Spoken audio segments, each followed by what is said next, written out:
खुद पर विश्वास रखें, क्योंकि विश्वास एक ऐसी शक्ति है जिससे बड़े बड़े काम किए जा सकते हैं। जो लोग खुद पर भरोसा नहीं करते हैं वे छोटे छोटे काम भी ठीक से नहीं कर पाते हैं।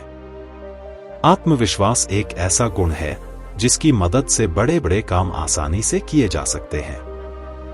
विश्वास की कमी या अति विश्वास, ये दोनों ही नुकसानदायक हैं। किसी काम की शुरुआत में सोच सकारात्मक रखें और खुद पर विश्वास करेंगे तो सफलता के साथ ही सुख शांति भी मिल सकती है। भरोसा खुद पर होने से ताकत और दूसरे पर रखने से कमजोरी बनता है। भरोसा उस फूलदान की तरह होता है जो एक बार यदि टूट जाए तो जोड़ने के बाद पहले जैसा नहीं रह जाता है। जीवन में हर कोई व्यक्ति किसी न किसी पर कभी न कभी विश्वास जरूर करता है, क्योंकि माना जाता है कि कहीं न कहीं दुनिया टिकी हुई है। मान्यता है कि किसी भी रिश्ते के लिए विश्वास सबसे पहली शर्त होती है। खास बात यह भी कि दुनिया में तमाम लोगों के द्वारा दूसरों के विश्वास को तोड़ने के बाद भी लोगों को अपने रिश्ते को बनाए रखने से लेकर कारोबार को चलाने तक के लिए थोड़ा या ज्यादा विश्वास करना ही पड़ता है। मान्यता है कि दुनिया में किसी भी व्यक्ति का विश्वास जीतना सबसे कठिन और किसी व्यक्ति का विश्वास खोना सबसे सरल काम होता है। ऐसे में यदि कोई व्यक्ति आप पर आंख बंद करके भरोसा करता है तो आपको कभी भी उसे धोखा नहीं देना चाहिए।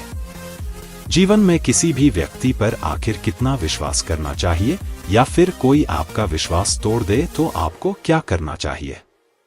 आइए इसी भरोसे से जुड़े 5 अनमोल बातें जानते हैं जो जीवन के किसी भी क्षेत्र में सफलता दिलाने में आपके लिए मददगार साबित हो सकती हैं। प्रेम और विश्वास में एक समानता होती है कि इन दोनों को कोई कभी जबरदस्ती पैदा नहीं कर सकता है। जीवन में हमेशा उसी व्यक्ति पर भरोसा करें जो आपकी मुस्कुराहट के पीछे का दुख, गुस्से के पीछे छिपा प्यार और आपके मौन की वजह जानता हो। इंसान को जीवन में कभी भूलकर भी प्रेम और विश्वास को नहीं खोना चाहिए, क्योंकि प्यार हर किसी से नहीं होता और विश्वास हर किसी पर नहीं होता है। किसी व्यक्ति पर आंख मूंद कर विश्वास करने वाले से ज्यादा बेवकूफ उसे तोड़ने वाला वह इंसान होता है जो अपने एक छोटे से स्वार्थ के लिए एक खूबसूरत इंसान को खो देता है। यदि व्यक्ति को स्वयं पर विश्वास और मन में परमपिता ईश्वर के प्रति आस्था हो तो फिर उसके जीवन में कितनी भी बाधाएं आएं, उसे एक न एक दिन सफलता प्राप्ति का रास्ता जरूर मिल जाता है। अकेले होकर स्वयं का सामना करना भयावह और दुखदायी है और प्रत्येक को इसका कष्ट भोगना पड़ता है। इससे बचने के लिए कुछ भी नहीं करना चाहिए, मन को वहां से हटाने के लिए कुछ भी नहीं करना चाहिए और इससे बचने के लिए भी कुछ नहीं करना चाहिए। हर एक को इस पीड़ा को भोगना होगा और इससे गुजरना होगा। यह कष्ट और यह पीड़ा एक अच्छा संकेत है कि तुम एक नए जन्म के नजदीक हो, क्योंकि हर जन्म के पूर्व पीड़ा अवश्यंभावी है। इससे बचा नहीं जा सकता और इससे बचने का प्रयास भी नहीं करना चाहिए, क्योंकि यह तुम्हारे विकास का एक आवश्यक अंग है। लेकिन यह पीड़ा क्यों होती है, इसे समझ लेना चाहिए, क्योंकि समझ इससे गुजरने में मददगार होगी और यदि तुम इसे जानते हुए इससे गुजर सके तब तुम अधिक आसानी से और अधिक शीघ्रता से इसके बाहर आ सकते हो। जब तुम अकेले होते हो तो पीड़ा क्यों होती है? पहली बात यह है कि तुम्हारा अहंकार बीमार हो जाता है। तुम्हारा अहंकार तभी रह सकता है जब तक दूसरे हैं। यह संबंधों में विकसित हुआ है, यह अकेले में जी नहीं सकता। इसलिए यदि ऐसी स्थिति आ जाए जिसमें यह जी ही नहीं सकता तो यह घुटन महसूस करने लगता है। उसे लगता है कि यह मृत्यु के कगार पर है। यह सबसे गहरी पीड़ा है। तुम ऐसा महसूस करते हो जैसे तुम मर रहे हो, लेकिन यह तुम नहीं हो जो मर रहे हो, यह केवल तुम्हारा अहंकार है जिसे तुमने स्वयं होना मान लिया है, जिसके साथ तुम्हारा तादात्म्य हो गया है। यह जिंदा नहीं रह सकता क्योंकि यह तुम्हें दूसरों के द्वारा दिया हुआ है। यह एक योगदान है। जब तुम दूसरों को छोड़ देते हो तब तुम इसे ढो नहीं सकते। इसलिए अकेलेपन में तुम जो भी अपने बारे में जानते हो सब गिर जाएगा। धीरे धीरे वह विदा हो जाएगा। तुम अपने अहंकार को कुछ समय के लिए लंबा खींच सकते हो और वह भी केवल तुम्हें अपनी कल्पना द्वारा करना होगा, लेकिन तुम इसे बहुत लंबे समय तक नहीं खींच सकते। समाज के बिना तुम्हारी जड़ें उखड़ जाती हैं, जमीन नहीं मिलती जहां से जड़ों को भोजन मिल सके। यही मूल पीड़ा है। तुम्हें यह भी निश्चित नहीं रहता कि तुम कौन हो। तुम एक फैलते हुए व्यक्तित्व मात्र रह गए हो, एक पिघलते हुए व्यक्तित्व। लेकिन यह अच्छा है, क्योंकि जब तक तुम्हारा झूठा व्यक्तित्व समाप्त नहीं होता, वास्तविक प्रकट नहीं हो सकता। जब तक तुम फिर से पूरी तरह धुल नहीं जाते और स्वच्छ नहीं हो जाते, वास्तविकता प्रकट नहीं हो सकती। इस झूठ ने सिंहासन पर कब्जा जमा लिया है। इसे वहां से हटाना होगा। एकांत में रहने से जो भी झूठ है सब समाप्त हो जाता है, और जो भी समाज द्वारा दिया गया है सब झूठ है। वास्तव में जो भी दिया गया है सब झूठ है, और जो भी जन्म के साथ आया है सत्य है। जो भी तुम स्वयं अपने तई जो हो, जो किसी दूसरे द्वारा दिया नहीं गया है, वास्तविक है, प्रामाणिक है। लेकिन झूठ को जाना चाहिए, और झूठ में तुम्हारा बहुत अधिक निवेश है।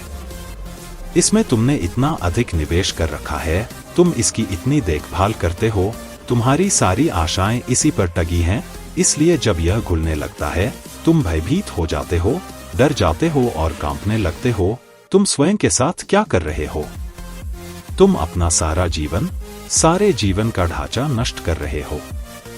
भय लगेगा, लेकिन तुम्हें इस भय से गुजरना होगा, तभी तुम निडर हो सकते हो। मैं नहीं कहता कि तुम बहादुर हो जाओगे, नहीं, मैं कहता हूं तुम निडर हो जाओगे। बहादुरी भी भय का ही एक हिस्सा है। तुम कितने ही बहादुर हो, भय पीछे छिपा ही रहता है। मैं कहता हूं निडर। तुम बहादुर नहीं हो जाते जब भय न हो। बहादुर होने की कोई आवश्यकता नहीं रह जाती। बहादुरी और भय दोनों अप्रासंगिक हो जाते हैं। दोनों एक ही सिक्के के दो पहलू हैं। इसलिए तुम्हारे बहादुर आदमी सिवाय इसके कि तुम सिर के बल खड़े हो और कुछ नहीं है। तुम्हारी बहादुरी तुम्हारे भीतर छिपी है, और तुम्हारा भय सतह पर है।